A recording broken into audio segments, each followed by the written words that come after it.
Sexy people of the internet. It is Dave. It is Duncan. It's me. Back from Metal Epidemic for another album review. For this review, Duncan and I have been checking out the new album from British contemporary prog metal band Dawnwalker. The band's new album, The Unknowing, will be released on October 18th.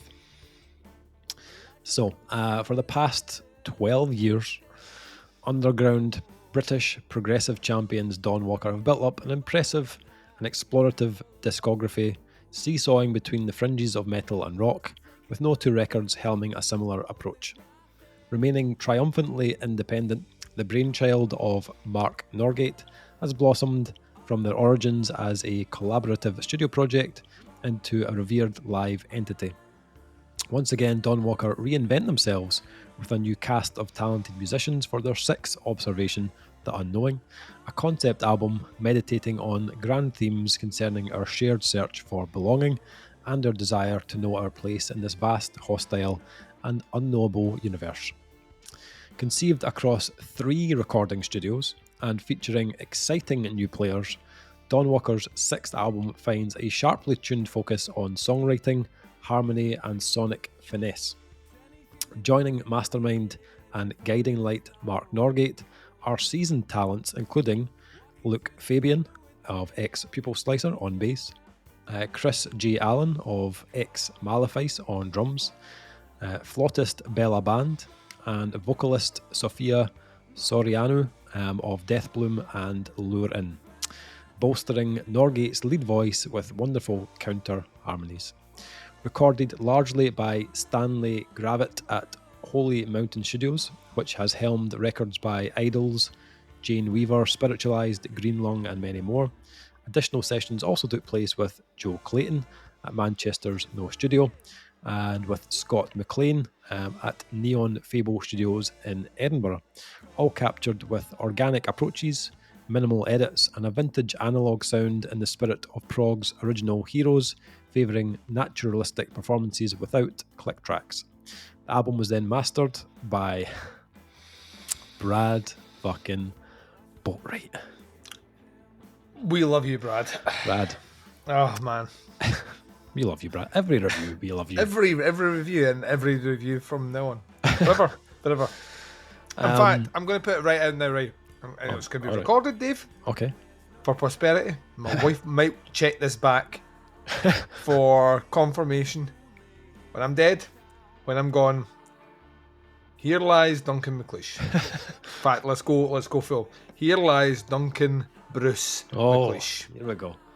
1981 to, let's be ambitious, 2375. Father, husband, son, lover of Brad Boatwright. Has to happen now. There we are. Yep. The last will and testament of Duncan McLeish. I'm sure my wife's watching this back right now after I'm dead going, you son of a bitch. I'll clip that, send it to her, just so she has it for reference. So, with no 10-minute epics and no ambient interludes... Like, can I just, before we even get to this, can you think of one band? I've been thinking about this a lot in the last week and a half. Can you think of one band that you've ever been introduced to? And so we've been doing this, 3 years? This particular entity.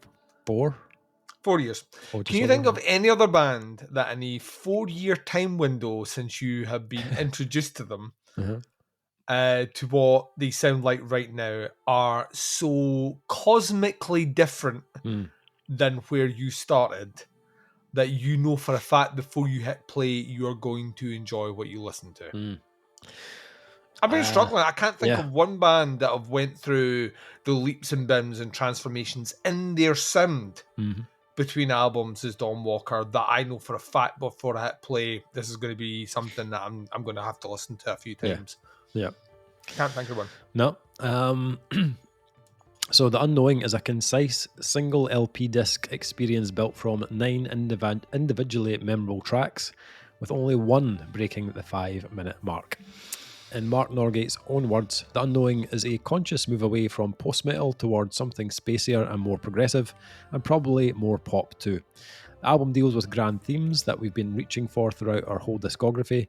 It is a doomed attempt to solve the grand mysteries of existence that pays homage to so many astrologers, soothsayers, mystics, faith healers, cult leaders, and charlatans. It's about the attainment of knowledge, but also an acceptance of a kind of unknowing, making peace with your own insignificance in the grand scheme of the universe, and yet being able to gaze in wonder at it all. So, this is our third Dawnwalker album. Yeah, it is, yeah. This is also the shortest Dawnwalker album. Yes, it is. The next one will be an EP. That'll be a single, and then we'll be done. So. Yeah, so we had an inkling that this was coming. How would we have known that, Dave? Well, we may have spoken to Mark a couple of times in the last meeting. Yeah, we're due another catch-up with him in December if we're going to keep a tradition of... I know he's checking this out, but we're due a catch-up with you if we're going to keep our tradition for 3 years strong, chatting to him in December. Yeah. So let's do that. Yeah, and like when he mentioned that, I was like, okay, hugely excited about that, obviously, because... One, don't don't write a check that your ass can't cash. If you're saying there's an album being written right now, I expect to have it in my hand. Plus, when we saw them last, they were out with touring members, that may or may not now be members on this album. I don't know why I'm speaking like that. That's true. And Scott from Healthy Living has also done some of the production on this album as well, which is a little link in there. Edinburgh, fuck yeah. Yeah, so like excitement was high for this, to be honest. House of Sand was my album of the year in 2022. 2 5-star reviews from yourself and myself, Dave. And we knew, like, from the previous albums we'd reviewed, that the lineup of the band tends to slightly alter on each release. But I was like really like super excited to hear that Luke and Sophia and Bella had joined for this one. I think Chris was on House of Sand, the drummer. I'm sure he was on the last album already, but Luke is the one that was really the point for me where he's such an interesting bass player, and he's someone that obviously has a background in very chaotic metal, but his bass parts were always really interesting, really well placed. And seeing him live playing Dawnwalker material, I think we both remarked after that, was like that, right, they just need to lock him in. He's a free agent right now. He needs to be in Dawnwalker moving forward. So once again, Mark's so clever at what he does. He's obviously seen that and brought him in. We're going to get to the bass work on this. It's so good. So, what do we think of The Unknowing? We both heard the single, Cancer Rising, the first single. You put, like, for detail on that one, just before it was released, you had purchased the vinyl. The vinyl. Which, I mean, okay then, Dave. Sexy looking vinyl as well. I'm sure it is. But you got was it a download code to the single? Yep. So it made its way into our previous podcast. So during the edit, I couldn't contain myself. I was like, oh, listen to that. So I had listened to it, Dave. Okay. As I know you had as well, before you even fucking mentioned that I was going to be on the podcast. Yeah. So. Even though I knew, like, this was going to be, again, slightly different, I don't know if I was quite ready for the shift in style on this one. It kind of caught me off guard, to be honest. Like, when I heard Cancer Rising, I was like, okay, right. Interesting. It's one song though, Dave. One song and an album. What could it be? Yep. You know what I mean? Could the rest of it sound like this? Could it be that? You don't know. You never, with Dawnwalker even more so, the last album had an Elvis cover. Like, you literally don't know what you're getting at all. And you can't tell from one song either. Yep. So what did you think of the single, and what did you think of the rest of the album? So for me, the interesting thing about listening to Cancer Rising straight away, and you'd already given me the lowdown on. So we did, like, for once again, for context, we've literally just reviewed Lured In. Yeah. Like days before you got this single. Yeah. And if their vocalist is listening, hopefully you've checked out that review. I adore that release. I think it is absolutely fucking incredible. So, like, you were just throwing like keywords at me. You were like, "Oh, it's back. It's a shorter album. It's a concept. Oh, by the way, Luke's playing bass. Remember that Lured In band? Boom!" Like, you're just like throwing shit at me. Yeah. That I was wondering what that would actually sound like on a recording, and actually, the genius move of releasing Cancer Rising as a single is actually gives you so much of what the album was going to use in terms of instrumentation, in terms of those kind of female, almost choir-esque vocals, those kind of parts that exist almost in a forgotten time, that kind of almost kind of rim the kind of kind of dancing around the, what would they call that? The Morris dancers dance around that. Is that a maple? Dancing around the maple, sort of kind of folksy quaint. And they've always had that kind of, remember saying this before, they have a kind of almost folk horror-esque vibe to them as a band. Dawnwalker have always had that. They evoke, when I listen to it, like hillsides and mist and stuff. So that was in there. But the song, when it kicked in, had like kind of, it was like organ sounds, had really intricate bass work, and it had Mark's vocals, haunting vocals actually, just soar over this.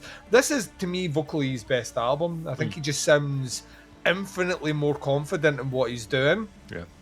He's also very conscious, and like specifically on Cancer Rising, I think, of reminding how to bring back a hook. Like, he locks back into what the tone is.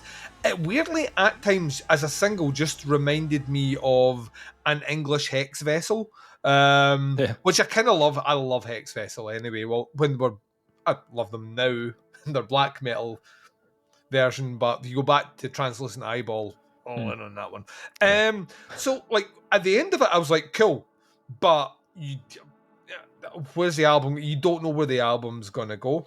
And then, interestingly enough, you listen to Therma Mundi, which is the opening song, and that starts off with kind of choral female vocals and a kind of jaunty little build up and all the rest, to the point where I was like, "Oh, this is a vibe," right?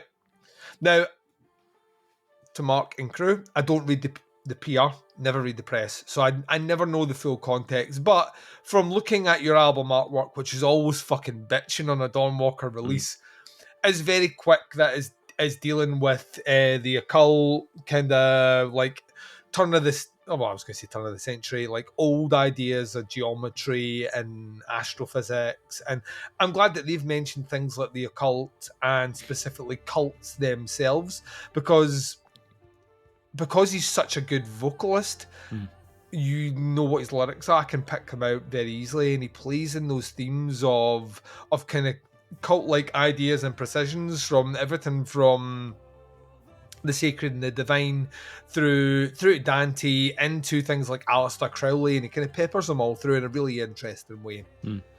First thing to note, though, when approaching this one, is really any preconceived ideas you have of what Dawnwalker is as a band, even from the pre-existing albums.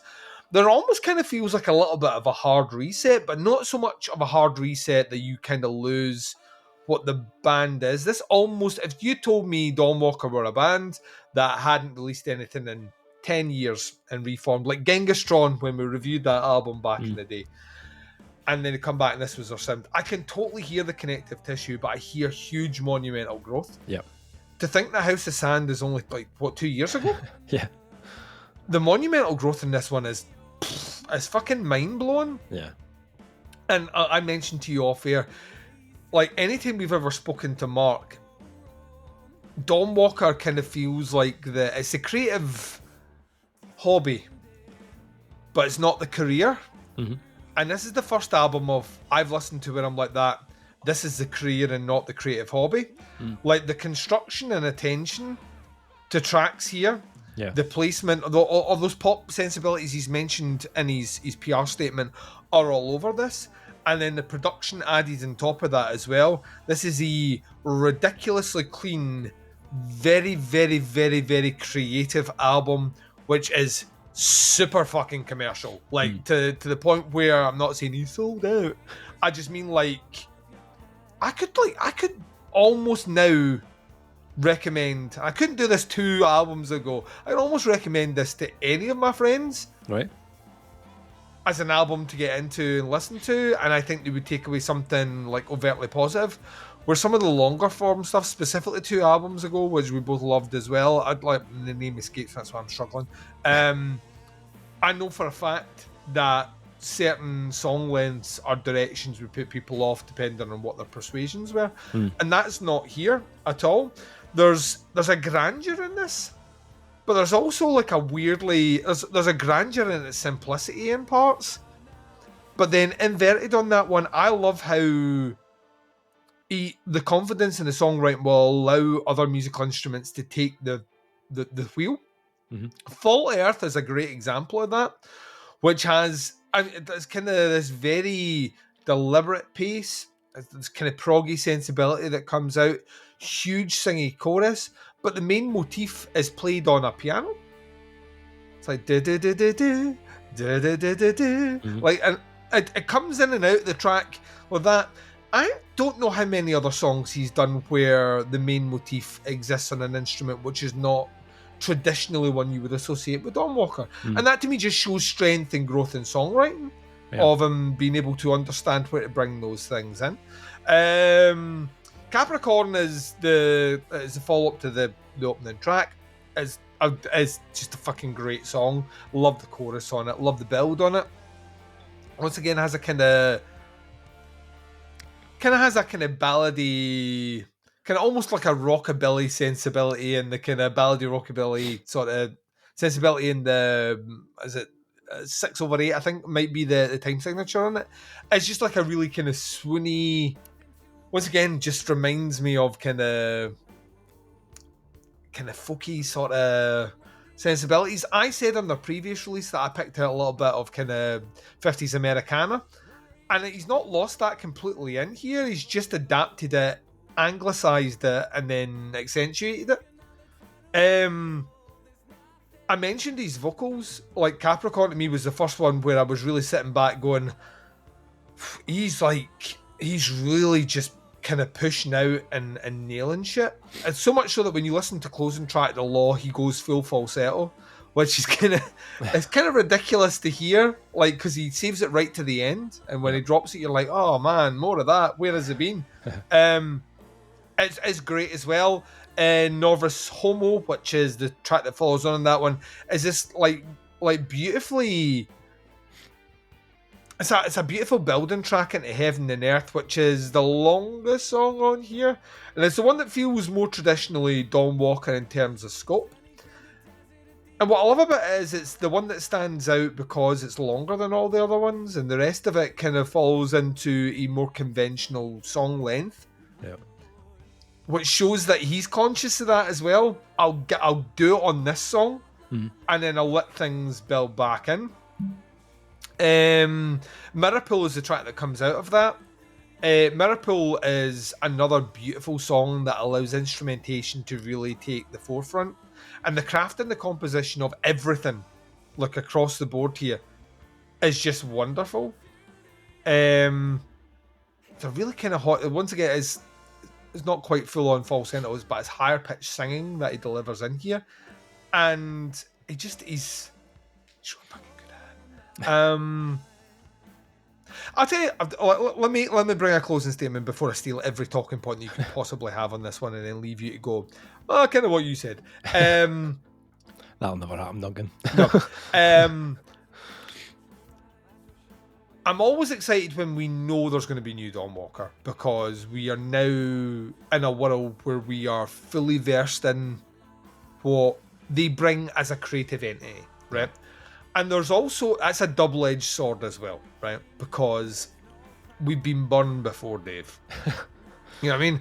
We've been burned by the band that you're like that, they can do no wrong, and then you release the album, and then you're like that, oh no, you fucked it. You fucked it.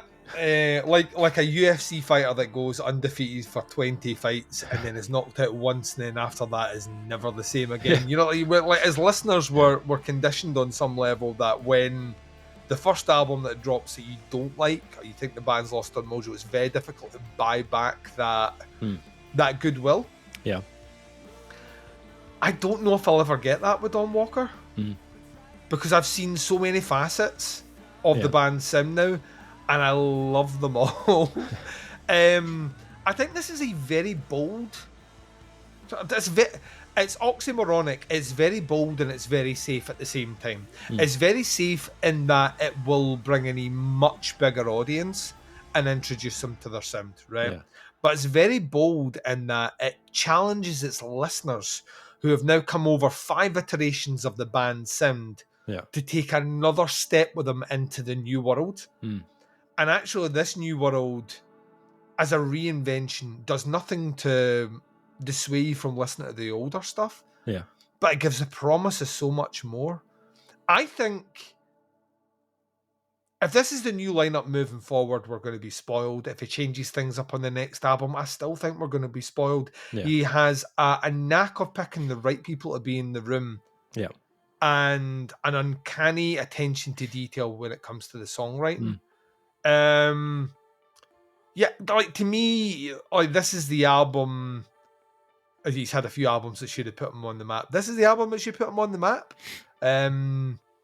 Because I just think it is so creative. Like the flute playing. Like this is the year of the flute, Dave, right? First it was Speed, now it's Dawnwalker. Yeah. Mirrorpool, the flute on the end of that track is just fucking wonderful. And you get moments of that, and almost every song there's a bit where I'm like that. Oh, just this song will sound really good. No, there it's there. If only they put a lot. No, he's got it. Maybe a little bit odd. There's the organ there. He's all the way through it. He's playing 4D chess. He's like 5 steps ahead of the listener. It's really fucking good, and it doesn't sound like the previous album. No. It doesn't sound like the album before that.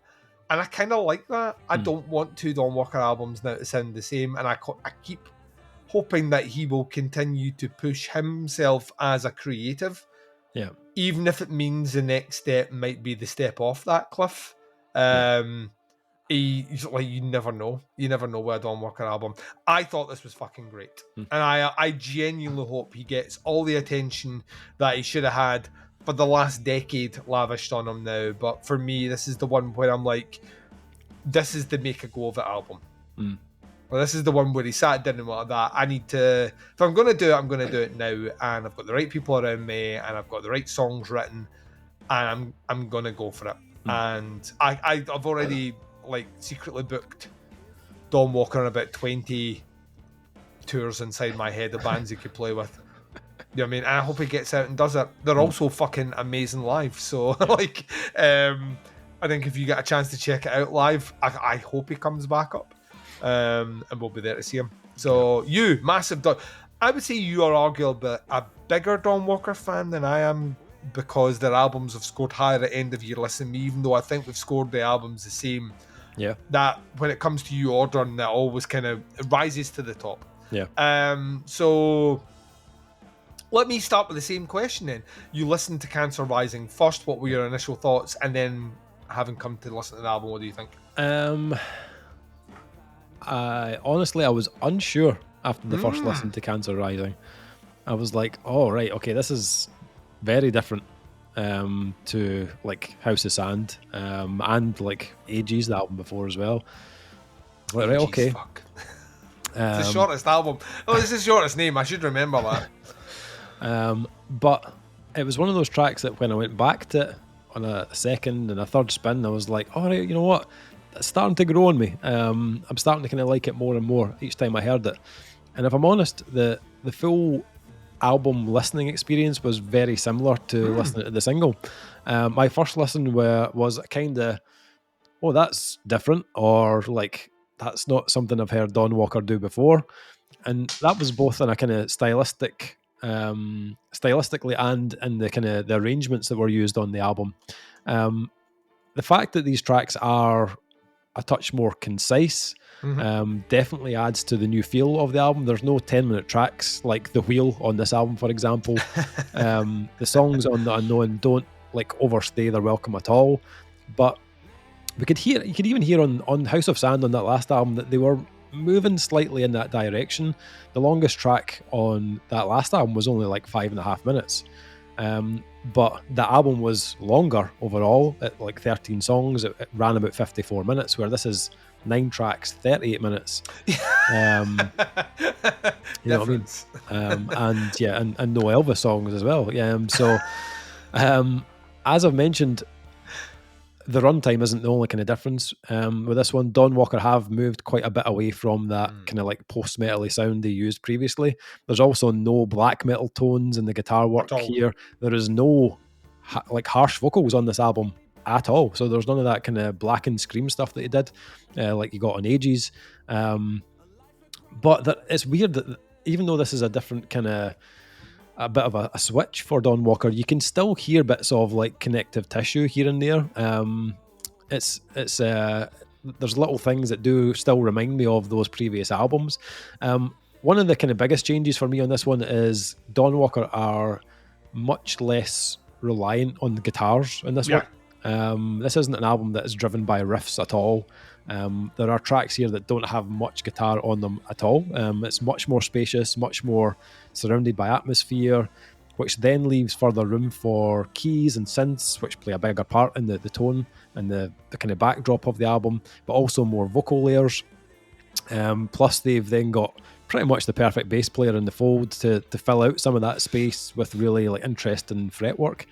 And that is just like, all of that is in the first track. You know, it's a very dreamy, like still like proggy, but in a vintage type way, also kind of folksy with the addition of the flute and the additional vocals from Sophia.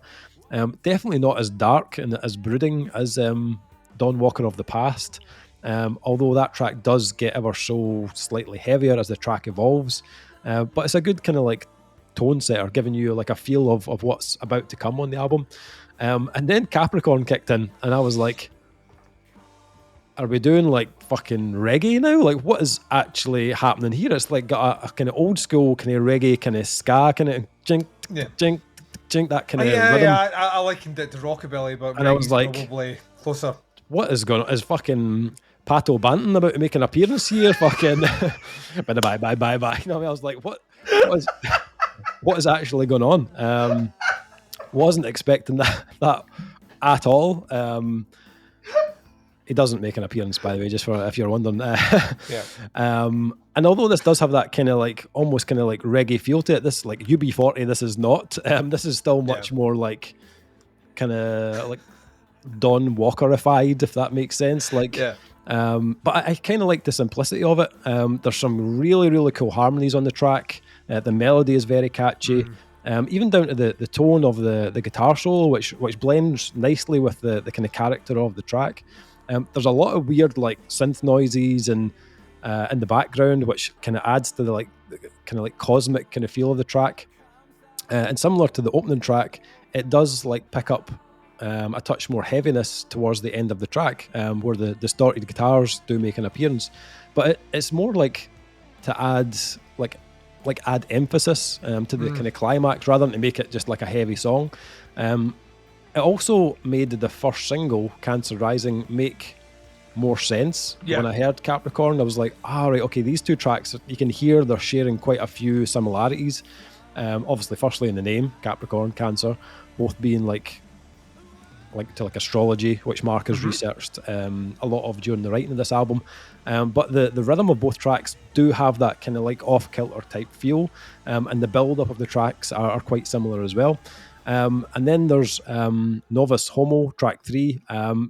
That track is a chef's kiss for me. I really enjoyed this. Again, it's not like overly complex in its arrangement, but the journey of the track is brilliant. Really killer melody, just kind of got stuck in my head immediately. And the synth or kind of keys sound that they use on that track is really nice. And there's something quite kind of retro about it that felt, I don't know, it felt kind of soothing in some kind of way. There were moments of this track that did kind of remind me a little bit of House of Sand, just in the kind of choice of melody. And also the tone was a little bit darker with the guitars being a bit more kind of prominent on this track. But the addition of Sophia's voice is great. Like, it adds a kind of clever counterbalance to Mark's voice, and it gives that chorus even more kind of elevation. I think her contribution to the album is great. I think like tracks like Mirror Pool do feel kind of like new territory for Dawnwalker. It's like a kind of album centerpiece almost, where it gets very like dark and occult sounding with the percussion and the flute. You've also got kind of Greek lyrics from Sophia as well on the track. It does feel like a kind of transitional track into the second half of the album. When it then comes at you with Sword of Spirit, which is a bit more dynamic and has those like kind of trademark Dawnwalker melodies, and then Cancer Rising, the first single. But for me, Fall to Earth was probably my highlight. It's a really good song, man. I absolutely love that track. Probably the most guitar based, weirdly. It's not like riffy, but the guitars are there as a kind of like solid kind of backbone to the entire track.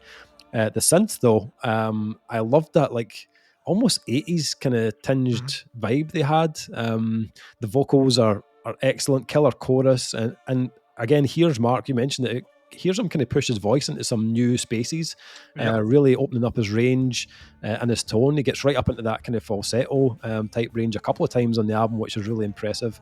But also lyrically as well, this is a really cool album just to sit and read the lyrics to as you listen to it. Not only do you get more insight into the content of the album vocally, but it's fascinating to see how Mark phrases certain things and fits them around the arrangement of the tracks. He's got one of those voices that just tells a story really well. A storyteller, I think they call that. So I could hear like a lot of changes in his delivery on this one, which I think are only going to expand what he does as a vocalist going forward. He does also get a bit more experimental vocally on this release. You can hear little like vocal chants and shouts and stuff with various effects on them, just to add like different kind of sounds and dynamics to the album. I mentioned it earlier, but the bass player in this is just is ridiculous. Like, never let him go. Like, like sign the contract now. Lock him in. We've had the pleasure of seeing Luke play with People Slicer and with Dawnwalker live. Two completely different experiences, by the way. But I'll tell you one thing: like, once you watch what he's doing, you cannot take your eyes off what he's doing. Just like ridiculous playing chops, but he has his own style, which just adds like personality to everything that he does. Like, whilst this isn't like quite as technical as something like People Slicer, he adapts really well to whatever style he's playing, and he manages to make it sound his own. He also doesn't overplay. Exactly, yeah. I mean, like, coming from a band like People Slicer, where it would be very easy to overplay. Yeah, for sure. He's and that to me is just the hallmark of a great musician that does enough to aid the song and doesn't overdo anything. Yep. Tracks like Capricorn or Sword of Spirit, they really showcase like what he's capable of, and whether that's like just being in the pocket or like adding a bit more flair to the tracks, it's really, really impressive. I also think the production of this really fits the sound that Dawnwalker are going for in this one. I love how on each album they shape the production to add like a certain vibe. And House of Sand was very vintage, quite kind of rounded and almost kind of worn sounding. Yes, which I loved. I think that album was perfect. But the Unknowing still has the warmth to it, but it feels a bit more crisp and a bit more kind of airy overall. There's a brightness to this one that really lifts like those additional keys and the vocals and the flute. Even the drums sound cleaner on this one as well. So I think they've done a great job of making it sound like it was all recorded in the same place, even though it's been done over 3 studios. There's no like, I couldn't hear any inconsistencies in the production. I don't think you could tell like it was done in different studios. No, definitely not. So hats off to everyone involved in that aspect. Yeah, this is like another like very impressive release from Dawnwalker that shows they are still evolving, like 6 albums in, and kind of shining in areas that I never really expected, to be honest. What would you score this one? What's your feelings on score with this? So this is the difficult bit, right? Yeah. I know you're the same as me when it comes to this, right? Because Dawnwalker are running a 4.5 or 5 for me. Mm-hmm. I'm trying to remember what I gave. I think I gave Ages a 4.5. If I gave it a 5, I apologise, but I think I gave it a 4.5. Yeah, I think we were both 4.5s. Yeah, and then House of Sand I gave a 5 to, and I was like, this is like, and I also like, I remember I was like joking like off air, being like that. How do you top that? Yeah, and that's a question I think it would be difficult for a lot of bands if you weren't Dawnwalker. The way you top what you did before is almost kind of go back. You burn it down and then rebuild on top. You know what I mean? It kind of feels like that's been the strength all the way through it. Mm-hmm. And my inkling going into this one was ultimately, what is my favourite album? And House of Sand is still probably my favourite album, but I've had House of Sand in my listening now for 2 and a bit years, right? Yeah. However, what album currently would I want to pick up and listen to straight away? And it's probably The Unknowing. Right. I find musically there's just more going on that kind of maybe speaks a little bit more to me as a musician who isn't the guitarist or who isn't the drummer, who's interested in the composition elements. Mm-hmm. And that equally adds further complications. So I am fully expecting by the end of the year, and I've done this a few times, to readdress my review on it and say, actually, I scored it lower than I expected. I'm going to give it a 4.5, but I think in time, with more listens, I've had 2 weeks with it, and there's a lot going on that I'm still unpacking. I think it's such a beautifully crafted album. Yeah. That's where I'm going with it, and I reserve the right to come back at the end of the year and call myself a fucking idiot. So 4.5 is where I'm coming in for The Unknowing. Okay. Yeah, I mean, like, I feel like in a similar place, I want to compare it, like, straight. I'm like, and it's hard to, like, it's the same band, but it's not the same band. I know. You know what I mean? House of Sand for me is like perfection. I adore that album. The Unknowing is another like incredibly strong release. I don't think it's perfect, this album. There are a couple of bits that don't completely land for me, if I'm honest. I think Heaven and Earth has a really great start and a really great end. The middle was maybe went just a bit too folky for me, just personally. It kind of lost me a little bit, which is a shame because it ends absolutely brilliantly. I also wasn't 100% sure about the placement of that next to Mirror Pool. I kind of feel like the album does slow down for a little too long there, just personally for me. But that aside, this is still an album that I really look forward to going back to and kind of re-listening to over and over. I'm really looking forward to hearing the vinyl of it as well. So gotta get that back in there again, don't you? Son of a bitch. I've got it. Yeah, House of Sand for me is, there's an emotional connection that I have to that album that's just, I knew instantly it was a 5. For me, this one is a 4.5. So I'm going to come in line with yourself. 4.5 out of 5 for the Unknowing. We're still linking up tonight. I know. That's weird. So, Dawnwalker's The Unknowing out on October 18th. I'll put links below to the band and the Bandcamp link, all that sort of stuff, so you can check it out. You can pre-order, check out the album. There's a tasty, the vinyl is lovely, by the way. It's really, really nice. Not gonna lie. Shares in vinyl right now. I mean, like, and if you don't, why? I know. It's real. As soon as I saw it, I was like, I need you. So yeah, check that out. Have a listen, see what you think. Stick some comments in. That is a review. Thanks for checking it out. We'll be back with another review very soon. But until then, take care. Speak to you soon. Bye, everyone.